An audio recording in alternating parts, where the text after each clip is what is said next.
This podcast is a member of the Place to Be Nation family. Visit us at placetobenation.com, the only place to be in your pop culture world.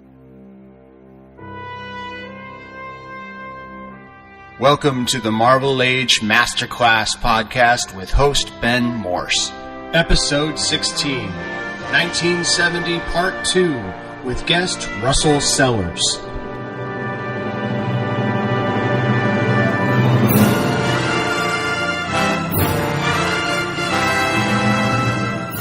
Hello, everybody, and welcome back to another installment of the Marvel Age Masterclass podcast. Give you a little behind the scenes here. First of all, I'm Ben Morse, former editorial director of digital media at Marvel Entertainment, current visiting lecturer at the University of Nevada, Las Vegas. And as we speak, I am in, full disclosure, the Green Valley Ranch parking lot here in beautiful Las Vegas, Nevada, actually in Henderson, Nevada.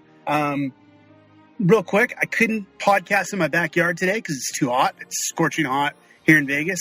My daughter is trying to sleep inside the house, so I'm in the car, but I had to roam a little while to try to find some Wi-Fi. Who's been patient with me through this whole process? Why, it's none other than Russell Sellers. I am nothing if not patient and passive-aggressive in my responses. Oh, good. I can't wait for that. That's going to be really exciting as we delve into the world of 1970 Marvel Part 2. In case this is your first episode listening to Marvel Age Masterclass, well, first of all, go listen to Marvel Age Podcast right here on Place to Be Nation. That's where Russell and his compatriots in the Sarcastic Four go year by year, taking a look at the best, the brightest, the worst, the weirdest, everything to come out of the House of Ideas, Marvel Comics, starting in 1961, and at this point, all the way up into 1970, Russell. Yes, we have finally gotten into another decade, and what a journey has been so far. The 60s had a lot of cool, weird, and just fun stuff for us to discover. It was the first time reading a lot of it for us. And here in 1970, we've already discovered that it's actually starting off on a pretty good note, though there are still some hangers-on from the 60s that should have probably been left in the last decade, but we'll get to that later. We certainly will get to that, but I mean, it's interesting because 1970 is the year we start. I mean, we've already started in the late 60s seeing kind of the godfathers of the Marvel Universe, Stan Lee, Jack Kirby, Steve Ditko, step away from their properties that they helped to create and imagine. But now we're really seeing a dramatic shift. Like, for instance, on this episode, we're going to talk about Kirby's last issues of Fantastic Four as Kirby's basically phasing out and Stan Lee's not far behind him. So we're starting to get some of these new voices we've been promised. Roy Thomas, obviously the most prevalent of the new voices. A lot of new artists, a lot of good art we can discuss this episode. But you know, it's interesting to see it shift from basically on a few guys' backs to now being very much a corporate-driven company where you're just plugging in guys to keep the ongoing stories. What's interesting to me is that, you know, when you first started out, you really had to have Lee and Kirby at the wheel because they're the only ones who understood these characters. Now, what we're getting into a generation of guys and girls who have not grown up, but certainly experienced years of Lee and Kirby, so they can kind of put their own take on it. Absolutely. You're seeing certain writers coming into their own as well, like Roy Thomas finally seeming to find his own voice on a couple of titles, and the Buscemas coming in to really start taking on a lot of the workload, as well as for my money, Gil Kane finally seeming to really start to come into his own and start to really stand out as an artist as Kirby is transitioning away. So right. There's a lot of talent in the bullpen, and they're really now starting to step forward and take their shots. Yeah, it's an interesting domino effect in the sense that Kirby leaves Fantastic Four, so we get John Romita on Fantastic Four for at least the short-term time being, and that leaves an opening on Amazing Spider-Man where, as you said, Gil Kane steps in and, for my money, delivers the best Gil Kane art we've seen. And I can say that, yes, having also recently re-experienced some of his old Green Lantern stuff, which is good, but Spider-Man's a character that really works for him. And why don't we start by talking about Amazing Spider-Man? Because I would argue, Russell, it's the strongest material that we read for this episode. So I think it makes to start with Amazing Spider-Man. And let's start with the transition from Romita to Gil Kane. It's not as jarring as I expected it would be, just because I'm thinking of Gil Kane on Green Lantern. I'm thinking of Gil Kane on Captain Mar-Vell, just being kind of very extreme artists. And I wasn't sure how that would translate to... I knew it would work fine on Spider-Man, but I was a little concerned on how it would translate to the Peter Parker and the Gwen Stacy of it all. But he really steps in, and it feels like he's right at home working on this book. It's more suited to his style, but he does, I think, get a big assist from John Romita, who is still inking the book. Yeah. But Gil Kane seems more focused and seems like more intent on keeping that almost Marvel, I hate to call it a house style that's kind of established on Spider-Man, but that's really the wheelhouse he seems to be in. Like there's a pocket that John Romita kind of took from Steve Ditko whenever he came onto the book, and Gil Kane keeps that going, but also puts a little bit of his own flair on things, and to me makes him stand out as this like truly great and like kind of prolific Spider-Man artist that maybe should be in the greater conversation of all-time best Spider-Man artists. What stands out to me about Kane's work on Spider-Man, Russell, is that he kind of takes the best of both worlds that have come before him. And what I mean by that is Steve Ditko had kind of a weird otherworldly style to him. And I think it worked really well on Spider-Man, the character, just because, you know, he's by nature, he's kind of a creepy figure. He's contorting into all these bizarre positions. Mm-hmm. He's not your traditional barrel-chested Superman type superhero.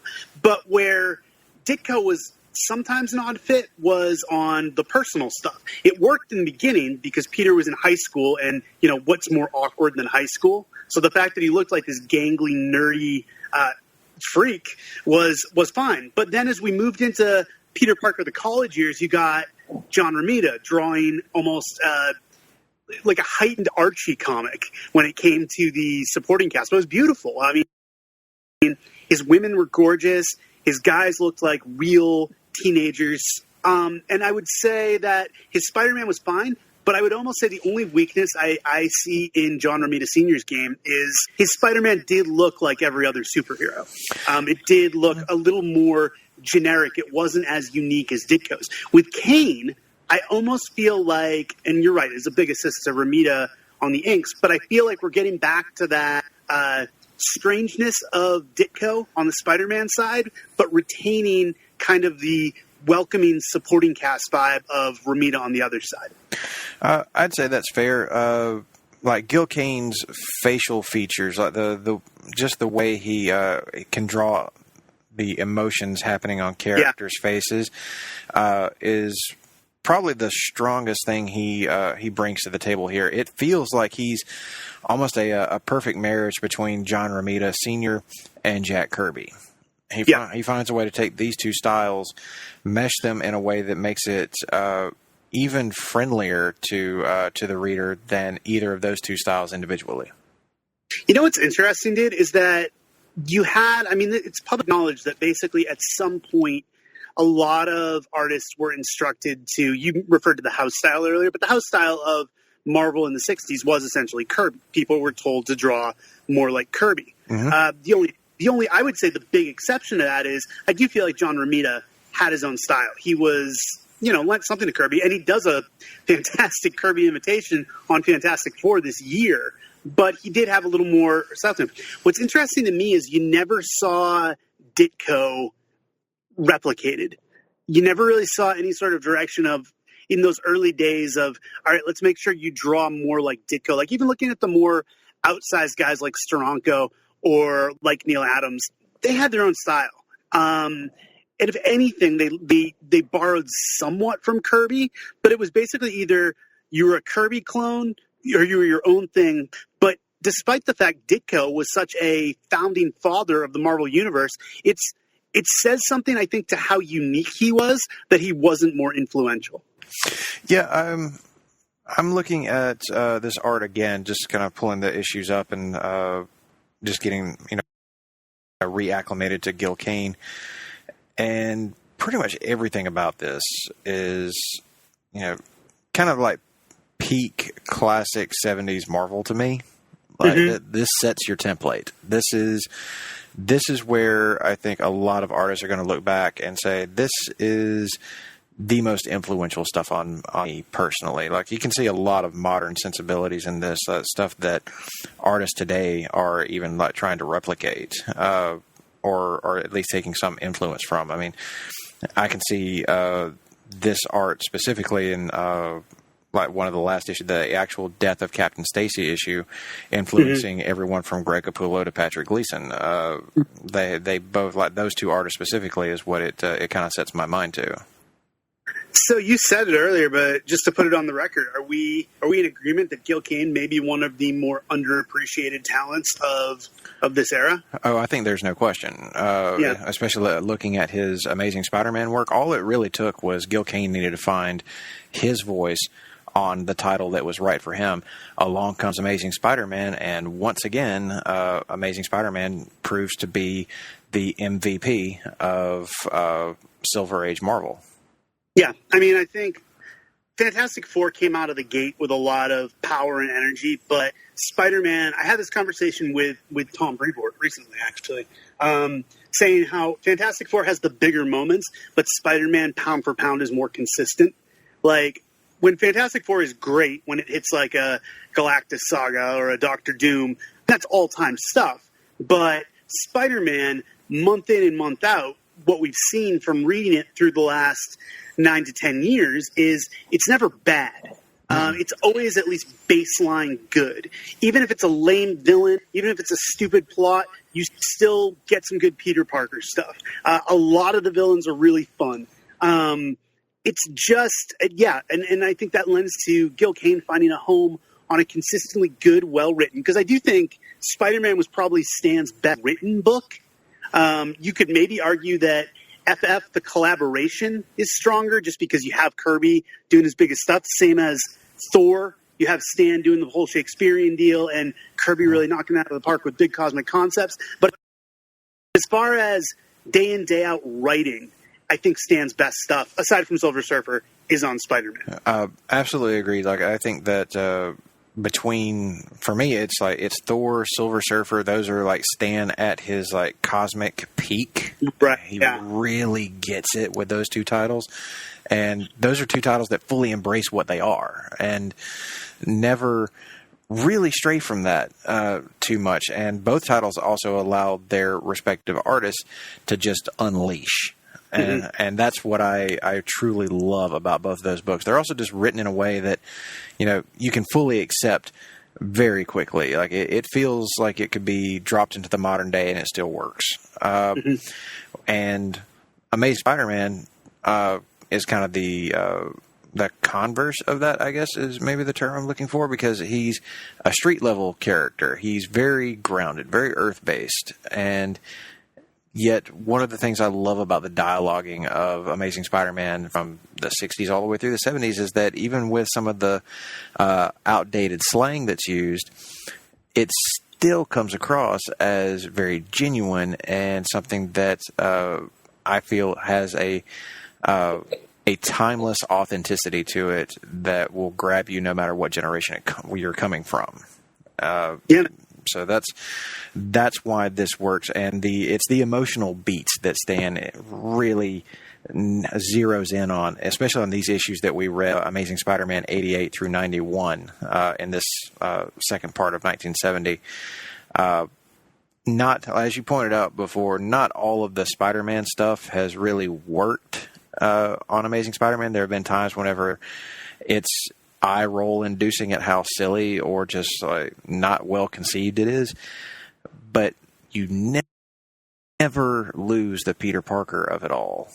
And that's what makes the book really sing. And it's these issues 88 through 91 that give you not only like one of the most amazingly illustrated Doc Ock and Spider-Man fights that has ever been, but the emotional impact the death of Captain Stacy, a character who I would argue has not really had all that much development in these pages, but he's just kind of been a consistent, almost like older father figure, or somebody who's like observing Peter and dropping little advice here and there whenever he would need it. But the emotional attachment to that character has been established. So whenever he dies in issue, I believe it is issue 91, it's issue 90 that he actually dies in. That is a hard-hitting moment and one of the absolute pinnacles of this book for me. I'd agree, man. And I think it's not about, with Captain Stacy, I think less is more almost. I think if we had been beaten over the head with the fact, like, this is Peter Parker's new father figure, and, you know, he's in every issue, he's getting a lot of screen time, he's bonding with Peter a lot, it almost would have felt like too much, too heavy-handed. But because he was what you described, it was a solid background player, but what he meant to the dynamic, the fact that he was something of a father figure to Peter, but more importantly, how much he meant to Gwen. Like, to me, the death of Captain Stacy is less about Peter and Captain Stacy's relationship, if that makes sense. It's more about the fact that they've done such a good job, and this is something I've really seen in this reread. It's really come to appreciate Gwen Stacy a lot more. It's just such a great character and such a fully realized love interest, and so different from a Lois Lane or your classic DC love interest. She's likable. And she's different even from prior Spider-Man love interests. Sure, from the Betty Brant and that of the world, yeah. Yeah, Gwen has something, as we pointed out on the show, they're finally giving one of Peter's love interests actual agency. This is something that Betty Brant did not get. Pretty much, well, Liz Allen? Yeah, Liz Allen. None of them had anything like this. None of them had any character development outside of their relationship with Peter. Here, you're getting Gwen having her own story. Like, she's got her own things happening that are outside of the purview of Peter Parker. And her relationship with her dad was a really important thing for her story, for developing her out as a character. And by adding that to her story, I think that it really allowed them to expand her character in a way that had not really been done up to this point in Marvel. So it's a pretty revolutionary time for superhero love interests, where we're getting a character who feels more fully formed, who actually feels like somebody that you care about and you want to see good things happen to. And the thing is, at this point, Gwen and her family, her relationship with her dad, have almost been kind of like, that's a safe place that Peter can retreat to. No matter what's going on in his life as Spider-Man, or even the tragedies he's faced in his own personal life, Gwen is safety for him, and she's stability. She is a warm, comforting figure who, at the end of the day, no matter how much Jonah Jameson's railing against him, no matter how hard it is fighting the Green Goblin, he can come home to Gwen Stacy and feel good. And now all of a sudden that's been threatened. And it's been threatened not just by anything, but by his life as Spider-Man. And I think that's what makes it so jarring, is the fact that his life as Spider-Man has now taken away from him that one area of peace he had in Gwen and in Gwen's relationship with her father. Now Gwen has almost been corrupted by the life of Spider-Man. She now has a personal connection to Spider-Man, and something, again, great power comes great responsibility. That responsibility he's bearing affects his relationship with Gwen, which to this point we hadn't really seen. Absolutely, and that's what really hooked me into these issues. I mean, I love the fight scene and everything. I think that it's ringing, and also one of those examples of I can completely skip every line of dialogue within the scenes and still get exactly what's going on. It's not until we get to all the Peter Parker stuff, all the Gwen and Captain Stacy moments, where I start like re-engaging with what's being written on the page and finding myself just completely drawn into it because this is so incredibly well done. I agree. And it's something that I think I can stamp a big enough recommendation on, but it's built, as we have been kind of alluding to, it's built on the strength of everything that's come before it. So all of that stuff that maybe wasn't quite as like fully engaging or as entertaining as what this turns out to be, I think that this is elevated because of all the building blocks that have come before. 100%. I think Amazing Spider-Man is a book you need to read from the start. And look, we're 8-9 years in at this point, and it hasn't let us down yet. And I think another interesting thing to note is something we've been critical of Stan and of Mar-Vell on for these first decade has been the weaker female characters. The fact that your Sue Richards, your Jean Greys, your Scarlet Witches, they're just not, your Wasps, they're just not as strong as the male characters, and they're so diminished sometimes. So it's interesting to see that it's the non-powered supporting cast of Spider-Man, because I'll put Mary Jane up there as a strong character as well. I think Gwen is a step ahead of her right now, but they've got so much more to them than their super-powered counterparts, which is really interesting. It just speaks to what Stan liked to write.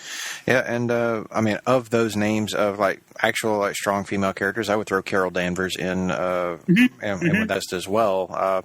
Characters who are bigger or beyond the purview of their male leads. So that's some good. Like, there are good examples in there, and even Sue Richards gets a couple of moments here and there where she steps out on her own and shows that she really does belong in this pantheon. She is as integral a member of all of this as anyone. So it's inconsistent, but it is there, and you can kind of see like the building blocks of a modern Marvel universe are very much being put in place. So you can see what kind of shoulders the current crop of creators are standing on, and there's a lot to love here, and there's still room for improvement. I think it's interesting to maybe tackle the issue of we kind of, or at least I was guilty of thinking, maybe Stan just can't write female characters early on. I wonder how much of it was Stan's inability to write female characters and how much of it was just the marketplace that they were catering to.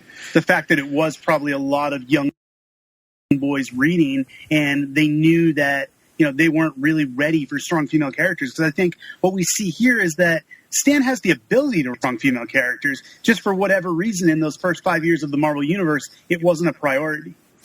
Yeah, I mean, it's there's a lot to be said for that. I think that it's maybe a combination of things.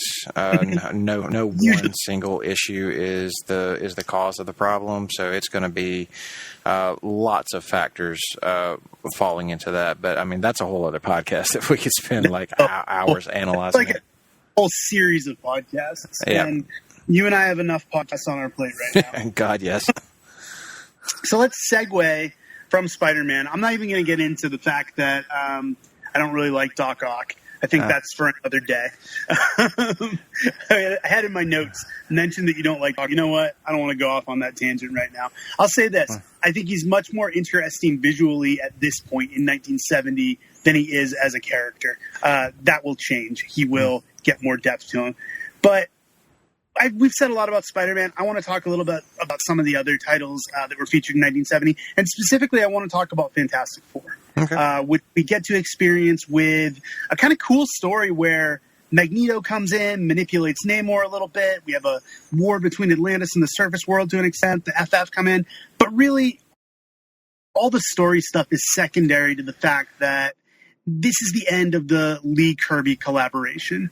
Romita steps in, does his best, I think does admirable work in telling a really good Fantastic Four story. But just what are your thoughts, Russell, as someone who's experiencing this for the first time? Because you've not read Fantastic Four prior to this podcast, right? No, I have very rarely experienced much of the FF. Certainly not any of the 60s, 70s stuff. My Fantastic Four encounters have all been largely in the modern context, like from the 90s forward. Okay. But let's put it on you for a sec then. As someone who has now come a decade into watching Lee and Kirby and kind of getting acquainted with Fantastic Four, what do you think of the disillusion of this team? And I think you guys touched on it on Marvel Age, but I want to dive a little deeper here. The fact that it really, just because of the nature of the business at the time, like if this were today, if this happened today and Lee and Kirby did 102 issues together and then Kirby left, even if he was leaving for DC, you know they would make a big deal out of it. You know, they would say this is Kirby's last issue to be a thing. But because it was a different time and business was done, he really just quietly shuffles off. And he's there one issue and he's gone the next. How did that make you feel just witnessing the transition? Honestly,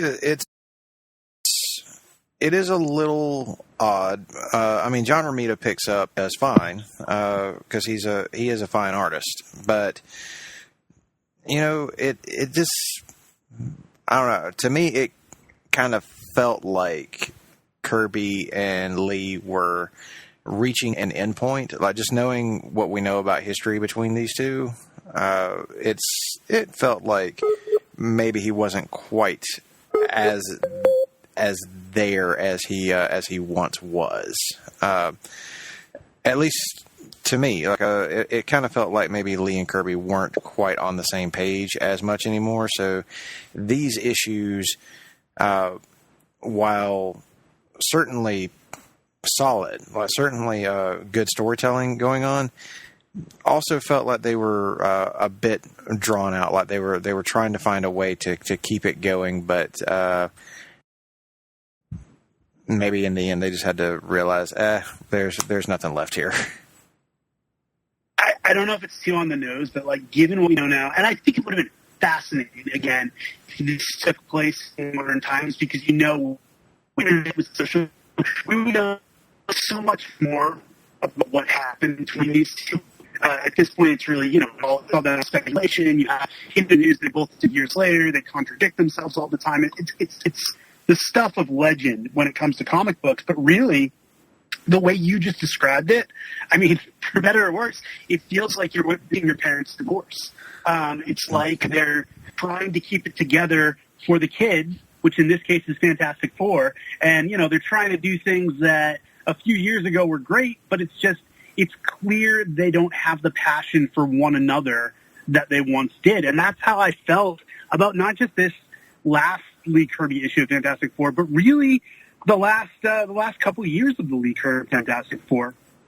It feels like Kirby does not necessarily want to be there so much anymore. He wants to be doing other stuff. It's evident with how much energy he puts into Thor. And I think Stan's just kind of going through the motions of trying to keep Kirby happy by giving him the same stuff he's been giving him for 8 years, but it's just not working.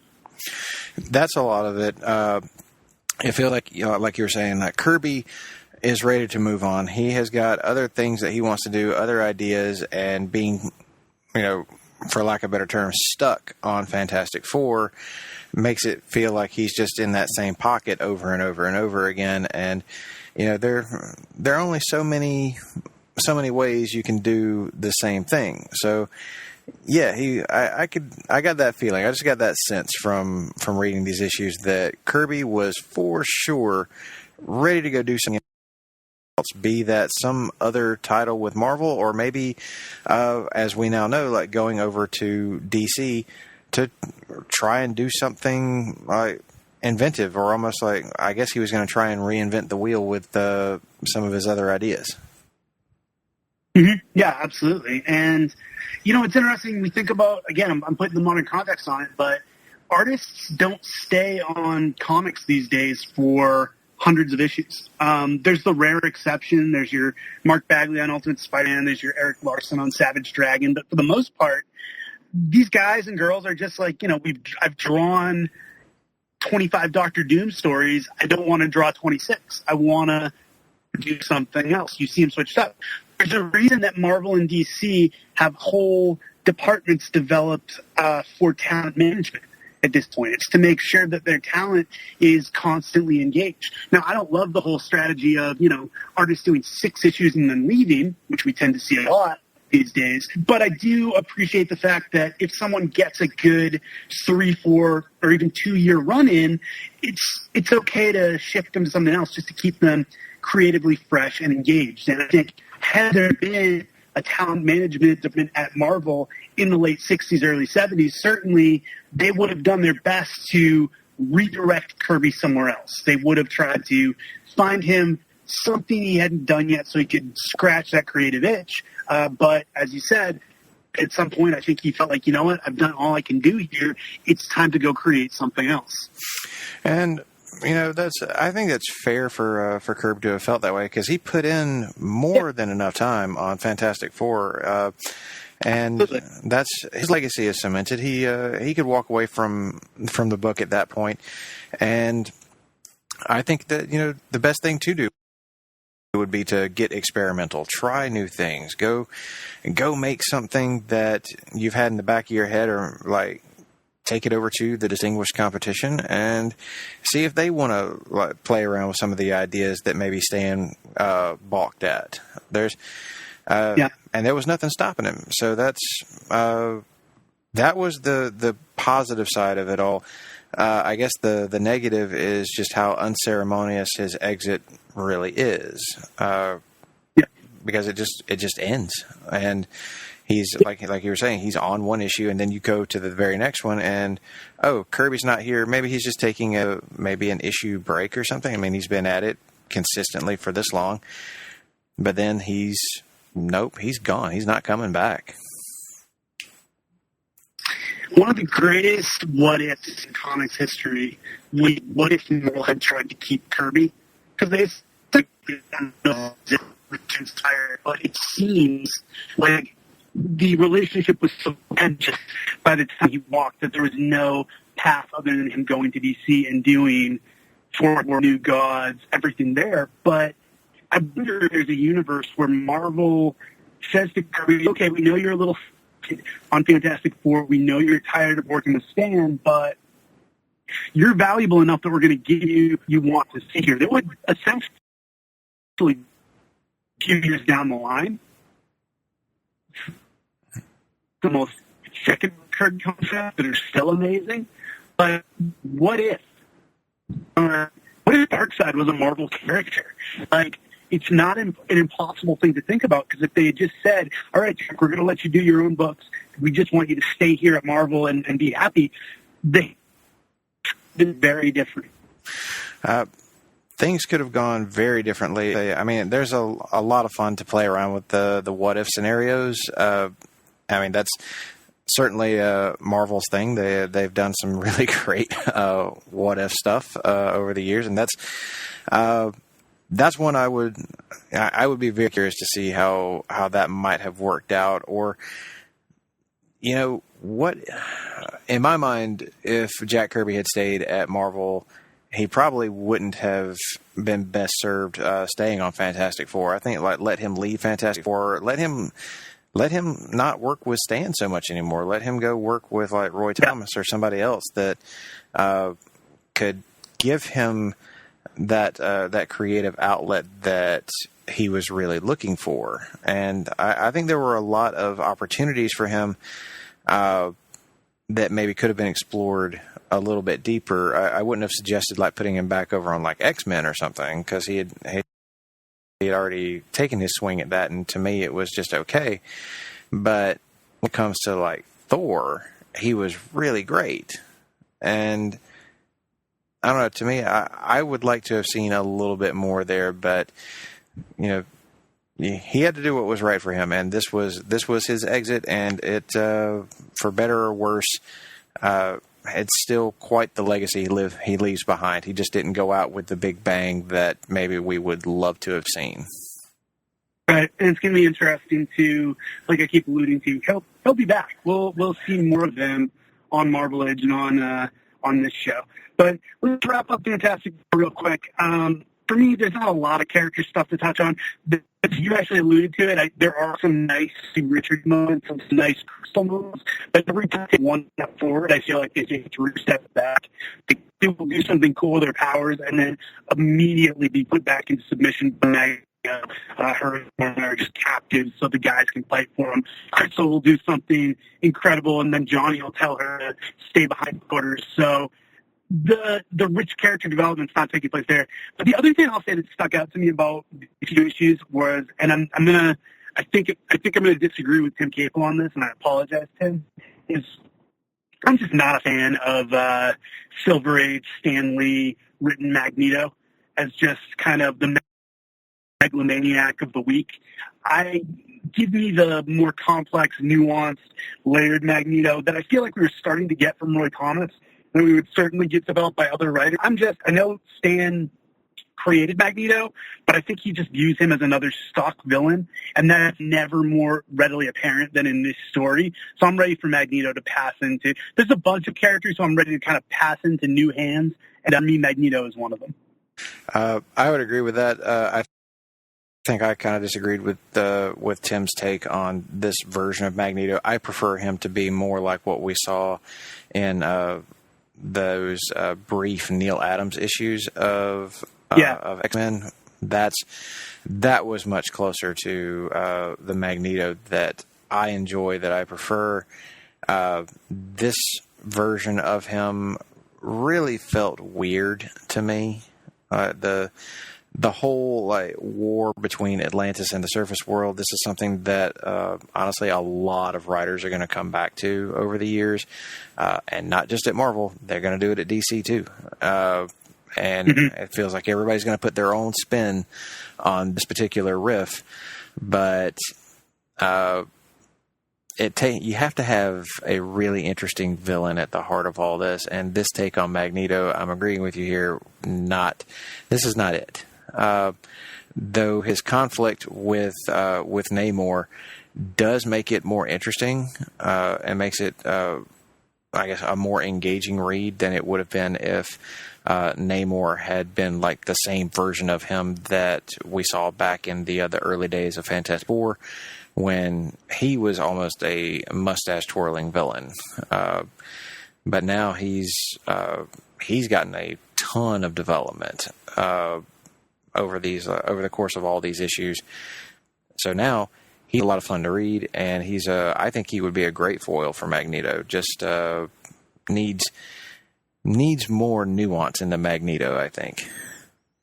Right. Well, it feels like if you're gonna make Magneto just another villain, then use somebody else, create somebody new, or use one of your villains with less potential. I think at this point, like you alluded to, Roy Thomas and Neil Adams gave us a glimpse of what Magneto could be. So let's see more of that. Make him more of a three-dimensional Doctor Doom type villain, less of a two-dimensional, I would almost shudder to say, like Red Skull type villain, or Mandarin, where they're bad guys and there's nothing to them beyond them being bad guys. But I agree with you also that I think Namor shines in this issue, and clearly he's one of those characters. Stan, I think, excels at writing those characters who are kind of on the line between good and evil, and very self-interested, and their self-interest kind of defines their morality, which ironically would have made a great writer on the more evolved version of Magneto, but for whatever reason he chooses not to go there. Yeah, I am totally with you on every bit of that. Yeah. And, the stuff on Fantastic Four, to me, the creative stuff at this point is more interesting than the character stuff. The character stuff's great, but it's the same stuff we've been seeing for years.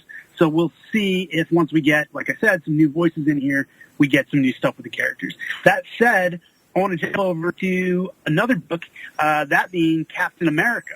And what's interesting to me, Russell, is when last I engaged with you and your group on Captain America, it was me defending a group of issues that you guys disliked, that being the saga that introduced the Falcon. And then you guys seemed to dig this particular run of Captain America issues. I was not so high on it. I did not love this take on Captain America, but I will say, listening to Marvel Age podcast, which all of you, of course, should, you guys kind of won me over on this interpretation of Captain America. I have very conflicted feelings. Basically, the stuff is the idea that I forget which one of you it was who compared it to Easy Rider, but I just saw Easy Rider for the first time in my my 70s film and society class that I took this semester. So when whoever said that nailed it, I was like, oh, that's it. Cap is Easy Rider. He's going out and he's discovering America. And that made it a little more palatable to me because it felt to me outside of that. Because the thing that didn't work for me was Cap talking like he was Daredevil, making quips and stuff like that. I guess I'm just so used to kind of straightly Steve Rogers. And I know some people love when Cap loosens up a bit. Me, I'm kind of like, you know what? That's what makes him stand out in the Marvel Universe is he's the one guy who's not cracking wise every few seconds. But whatever, I said a lot there. I want to let you respond and kind of give your take on what you thought of these Captain America issues. I'm of two minds about these issues, and I think I alluded to that on the actual on the Marvel Age podcast, that there are things I really love about this, the Easy Rider style Captain America, which I believe it was Todd that called it out as that. He would be the one. Absolutely good call, and certainly makes these issues more palatable, makes them more entertaining. I'm kind of with you on that. I think that this version of Cap was just a little too quippy. I agree. That was the only problem. I don't have a problem with quippy Cap. I'm good with that. I have a problem with it whenever it felt out of balance. So, I just don't like when he sounds like everybody else. That's my problem. Yeah, I mean that's where I'm at. Is like it was not balanced with the more straight laced good soldier version of Captain America. I think it needed just a little more nuance. I mean, it's a key word, nuance. I mean, it needed a little bit more of that, and it would have been a lot better. So the real issues as this particular part, the Cap on Campus part anyway, has is the dialogue. I mean, it just needs a little editing, a little toning down, and it would have been fine. In fact, it probably would have been great. The whole using Bucky to manipulate Cap, that's something that I'm always pretty much here for. I loved the aspect of this up until we get the reveal. Once it's revealed how this was being done, it all felt like, wow, there are way too many ingredients in stew. We are trying incredibly too hard to make this story work when it was working just fine when it was much simpler. You could have just kept going with your very basic concept, and you could have even revealed, had a similar reveal to who or what this Bucky imposter actually is. I probably would have accepted it, but once you start factoring in so many players into the game, it loses something. It gets diluted. Like your whole story is now, just too convoluted for your concept. So a good idea that felt like it was just a little overcooked, and they got something with it though. There is something here. There's a good story in there that, much like certain things on Avengers, just isn't prepped right. It's not prepared just right. But I get the idea of what they were trying to do. Just needed some clearer thought, and maybe not try to throw so much in all at one time. Simpler is better. I think you're right. I think there was a good, simple plot going on here. The political stuff, great. The Cap discovering America stuff, great. Even Cap-Bucky conflict and Cap's lingering through. Yeah, there's something interesting there. But it really collapses under its own weight.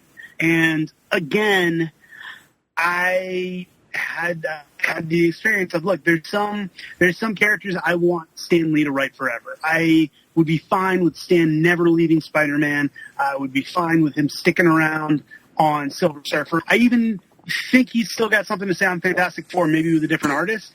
But when it comes to Captain America, I feel like Stan has said what he needed to say with Cap, and it's time to bring in some fresh blood. It's time to bring in, frankly, some younger voices who have an interesting Cap story to tell, to do with kind of the stuff that Stan's dipping into with the politics and with the reaction to the college-age crowd. But I want someone who's really of that generation to be able to give me a different and exciting take on Captain America. To me, this 1970 version with Stan and with Gene Colan, who this was not, to me, his strongest work. This is just something I'm not there for. I really had very little time for these issues of Captain America we read in 1970, and I'm ready for a refresh on this character. Same. I could go for a lot more political intrigue and espionage, Captain America, and a lot less let's make a convoluted clone or robot plot. Yeah. So I think we're on the same page, and we'll see if we're on the same page for these remaining books. I wanted to say before we go there, though, Russell, do we want to take a quick break and talk about what's going on around Place to Be Nation? Sure. I can tell you all about some of the stuff that people need to be checking out on the PTBN Pop feed. This past week was, of course, another really busy one. As everybody, I think, in the world knows by now that Avengers Endgame is out. And we've got 2 review shows that covered it. We've got one featuring the hard-traveling fanboys of Greg and Nick. They're joined by my cohort on the Sarcastic Four, Tim Capel, as well as his cohort on Talkin' Pop, Miss Jennifer Smith. And, of course, my other co-host, one of my all-time favorite people, Mr. Sam Neely, who co-hosts 90 to Nothing with me here on the Pop feed, all talking kind of a group therapy session about Avengers Endgame, and it is heavy on the spoilers, so if you haven't seen the movie, you're one of the few, but go to it and then go listen to the great therapy session, and also give a listen to Mr. Andy Atherton and Miranda Berthold giving their thoughts on a separate Avengers Endgame review.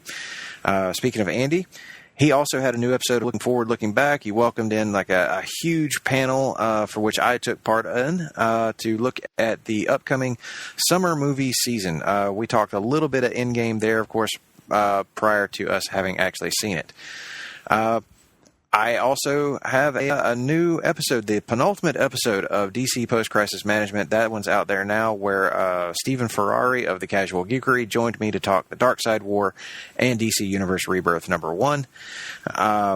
The NBA team are digging into round 2 of the NBA playoffs. One of my other Marvel Age cohorts and the manager of PTBN Pop, the owner of PTBN Pop, if we're going to get real, Todd Weber, continues to review the last season of Game of Thrones in latest installment of Binge Please. That's a really fun show. Recommend everybody go check that out.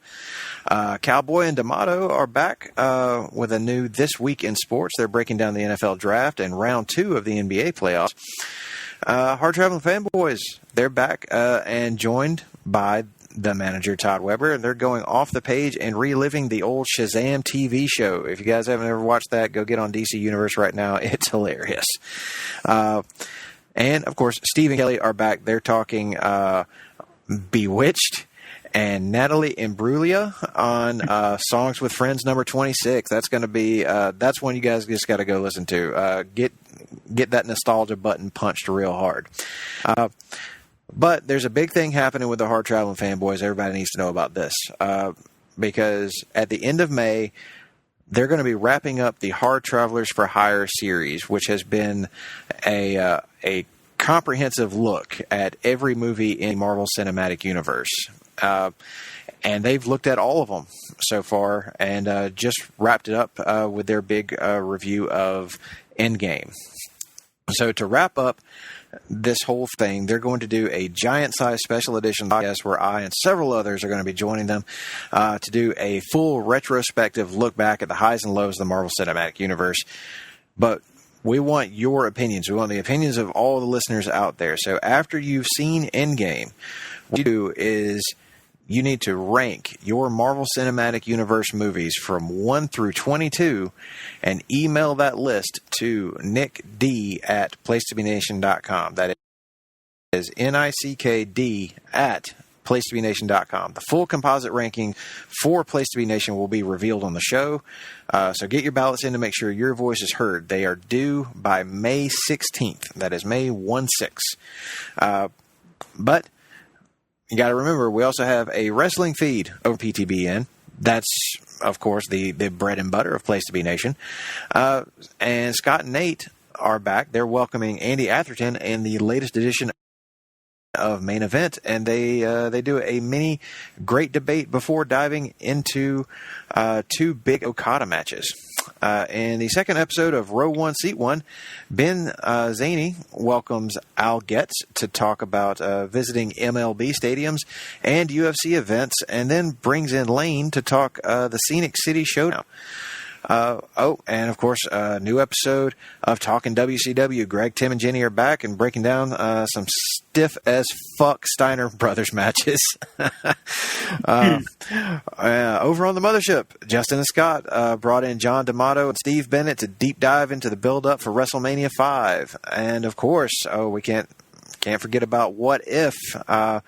Greg and Nick are delivering episode 3, exploring a world where Daniel Bryan stays healthy after WrestleMania 30.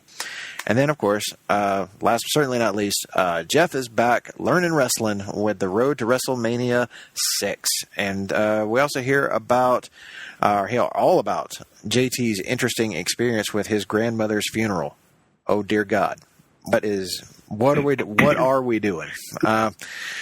And then over at PlaceToBeNation.com, there's PTBN's excellent WWE Network adventure. It's back and running hot as the crew looks at a pair of 1994 episodes of Smoky Mountain Wrestling. That is some great stuff. You guys need to go check out both of these things.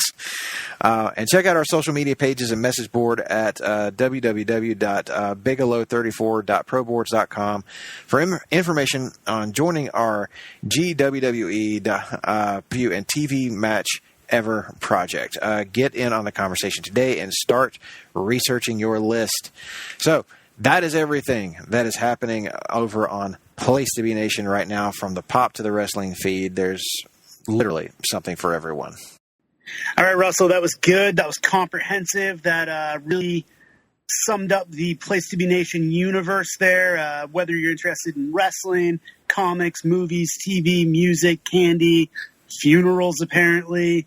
We got something for everybody, so do feel free to check that out. But right here, right now, we are going to stay focused on the year 1970 in the history of Marvel Comics. And let's focus in on that word Marvel, best known today when we talk about Captain Marvel for, the big movie star herself, much loved, much revered, Carol Danvers.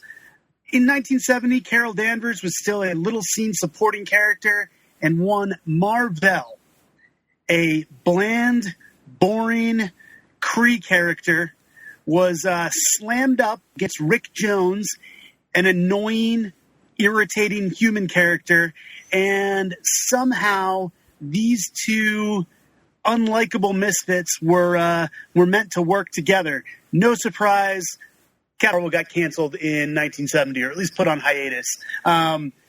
No surprise here. What did you think of this move, Russell? It couldn't have happened to a nicer title. Mm-hmm. Captain Marvel was going nowhere at this point. This title's garbage. This title sucks. There's nothing good in it. The artwork sucks. The writing sucks. The characters suck. Why did this make it for this many issues? How did it make it this many issues? I can't imagine anybody in the late 60s or in the 70s picking this book up and saying, yep, this is my jam. The original emo kid, Rick Jones, up there performing like his, I guess this is meant to be in the style of Bob Dylan, but oh my dear God. Rick Jones, just get off the comic book page and go get in therapy, man, because this is not working for me. Nobody wants to read this. Now, I can't imagine anybody actually caring about this, little woe is me, whiny little bitch standing up there singing his poorly written Dylan ripoff tunes. I mean, there's even a panel here where this girl appears to be covering her ears. Obviously it's not that she's closed her. I'm imagining this in my headcanon that on page 2 of issue 20 that this girl's got her hands over her ears and her eyes shut because she's trying to imagine herself anywhere else here. I don't know, man. To me, the most interesting thing about this era of Captain Marvel is that Marvel clearly recognizes that something is broken with this character. They would not have revamped him so drastically. You didn't really see that much in the Marvel Pantheon. You saw, they stuck to their guns for the most part on characters. I think the two places you see them kind of do an about-face was obviously Daredevil got a visual reimagination after a few issues and would gradually become a little bit darker, a little bit less Spider-Man light. But with Captain Marvel, they jettisoned his original costume. They kicked to the curb most of his supporting cast, and they really went all in on this he's going to share a body with Rick Jones thing. So to me, what's interesting is Marvel feels they have something here, and they want to try to salvage it. I think, honestly, they just want a cosmic hero of some sort, but they definitely swing and miss when they try to reimagine it as the other half of the Rick Jones story. Yeah, it's a total misfire. This was a mistake. There's potential in the Mar-Vell concept, but it won't be fully realized until Carol Danvers is the one with the powers, and we get rid of this guy because this is never going to work. And after 20 some odd issues of it just going from bad to worse. You couldn't be blamed for just completely giving up on this book. If you were patient enough to make it over 20 issues into Captain Marvel, there's a strong possibility you and I just don't share taste. But you just have to be one seriously patient individual to say, oh, no, I want to wait and see how this plays out. Nope, I think this is a book that has been given ample time to find its voice. Its voice is best described as a caterwaul of the worst order. So hard pass on everything Captain Marvel to this point. There's a special place in heaven for those who read and enjoyed the first few issues, the first few years of Captain Marvel, because they've obviously already experienced their own personal hell. That is the definition of long suffering. Yeah. The less said, the better. Let's talk about two more books and then get here. Let's first talk about Incredible Hulk. To kind of relate to what we were just talking about, Captain Marvel, they tinkered with it and weren't able to find something. I would argue that we're finally starting to get closer to a Hulk formula that works.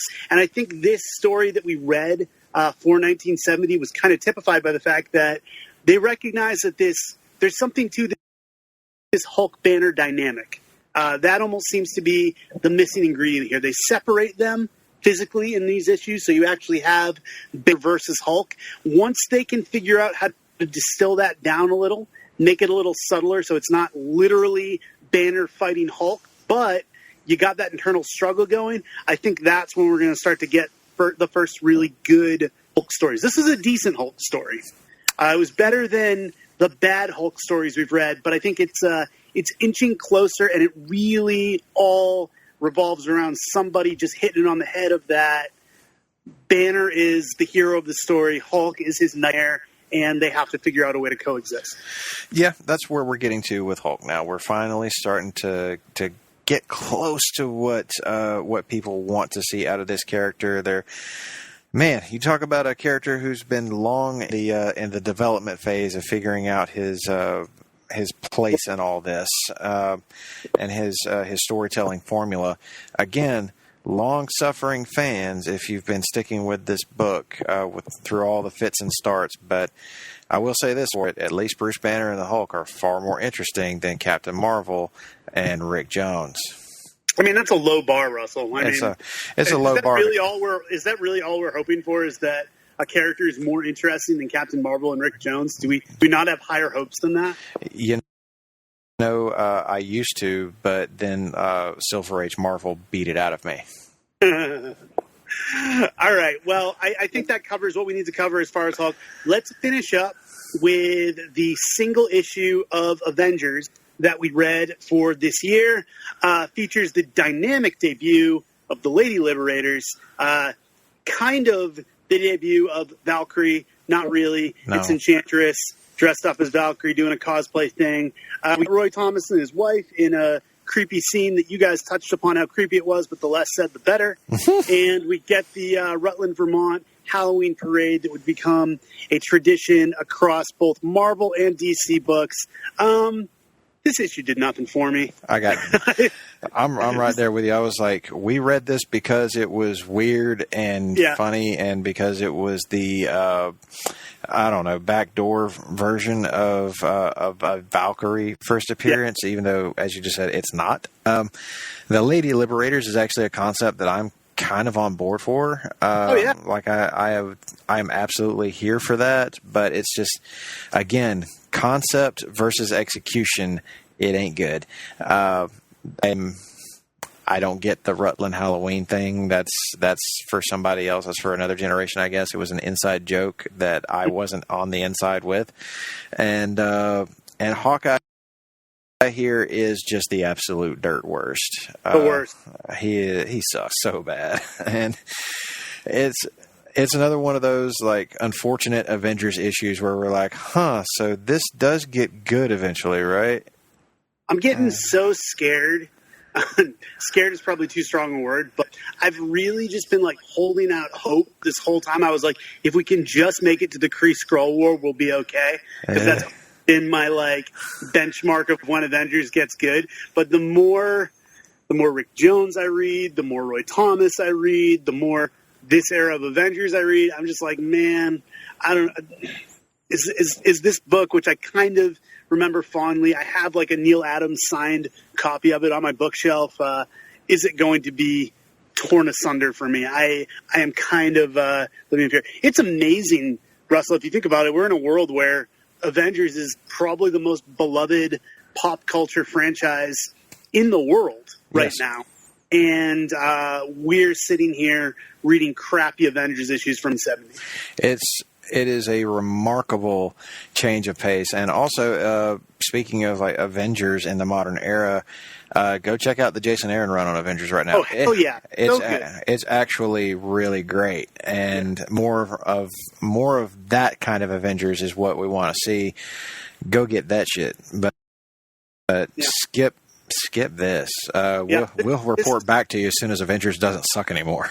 Yeah, we'll get back to you in a few years. I would actually take this is the first time I probably take Tim to task.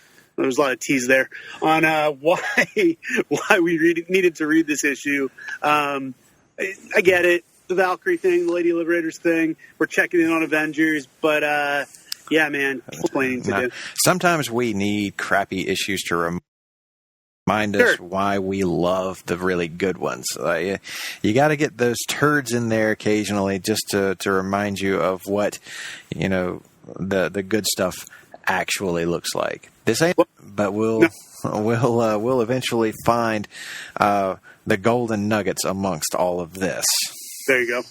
All right, well said, man. And with that said, let's call it a day. Call it a day on 1970. Russell, it's been really fun talking about this transitional year with you. Yeah, man. Obviously, you mentioned during the break a lot of the stuff you got going on. Do you want to expand on any of that?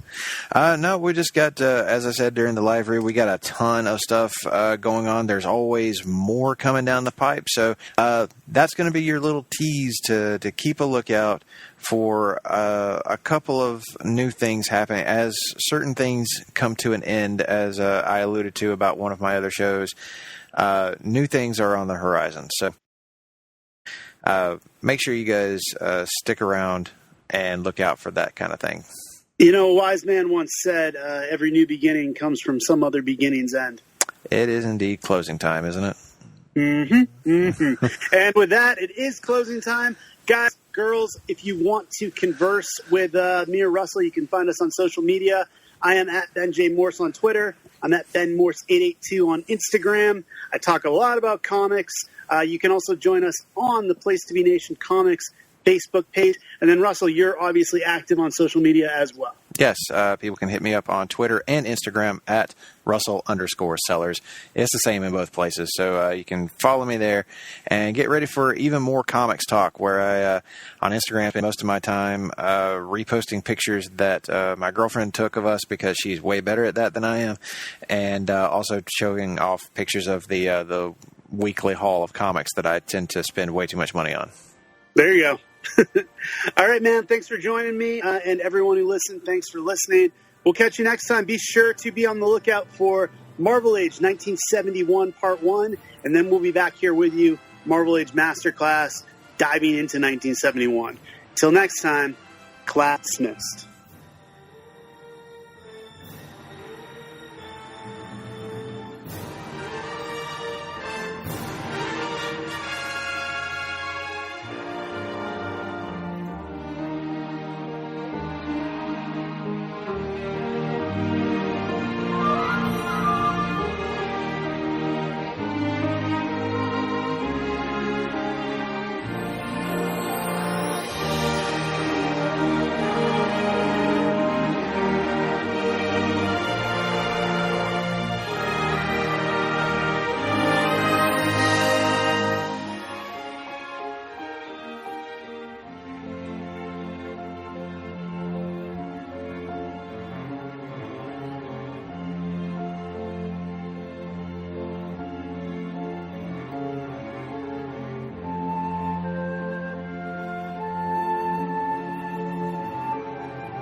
Consideration paid for by the following.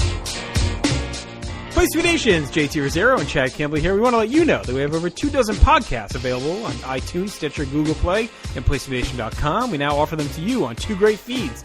On the Place to Be Nation Wrestling feed, we dive into topics running the gamut from today's WWE to the glory days of yesteryear and the ins and outs of the territory days. In addition to our full-length shows, we also deliver to you special pod blasts on topics old and new.